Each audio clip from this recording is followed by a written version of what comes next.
Hi, you're watching Hindustan Times and I'm Aditi Prasad. The Tabligh-e-Jamaat gathering at Delhi's Nizamuddin has become a super spreader of the coronavirus in India. About 10 deaths across the country have already been identified to this hotspot, and a number of other Covid-19 positive cases have also been found from this hotspot. Interestingly, a number of people, actually 2,000 people, including from Indonesia, Malaysia and Saudi Arabia, where the Covid-19 virus has already spread rapidly, had attended this event in Delhi's Nizamuddin, and many of these foreign attendees had already fanned out before the 24th, when the lockdown was announced. Many of these had already fanned out to various parts of the country, taking trains, buses or even aeroplanes to various parts of the country and coming into contact with a lot of people on the way there. Now the government is trying to identify all the contacts that these people had on their way there and actually reaching their destination and then connecting with people there.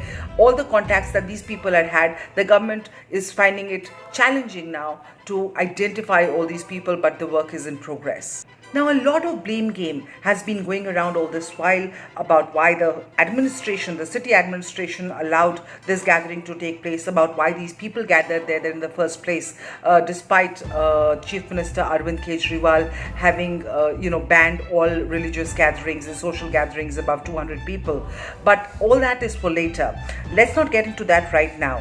What's important is to note that it took an intervention by National Security Advisor Ajit Doval to begin the evacuation from the Nizamuddin area on the evening of 29th March. The story was broken by Hindustan Times' Shishir Gupta this morning. Okay, now let's take it chronologically.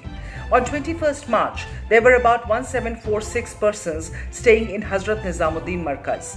Of these, 216 were foreigners and 1530 were Indians. Additionally, about 824 foreigners were continuing Talibag activities in various parts of the country, according to the Home Ministry. The nationwide lockdown was announced by PM Modi on the 24th of March, but hundreds of attendees at the Tabligh Markaz stayed put, defying all social distancing norms. Between March 21st and 27th, the Markaz leadership resisted all efforts for evacuation, including a notice by the Delhi police sent on March 23rd. The Markaz allowed 167 Tablighi workers to be hospitalized on March 27th, 28th and 29th because they were showing certain symptoms and were sick, but resisted the complete cleaning up of the masjid. Union Home Minister Amit Shah was appraised of the standoff on 28th of March. Shah immediately asked Ajit Doval to go to the ground and start the evacuation process and quarantine or isolate those people who had symptoms. On the intervening night of March 28th-29th, Doval reached the Markaz around 2 a.m. and convinced Maulana Saad to get occupants to be tested for the Covid-19 infection and to be quarantined. The rest, as they say, is history.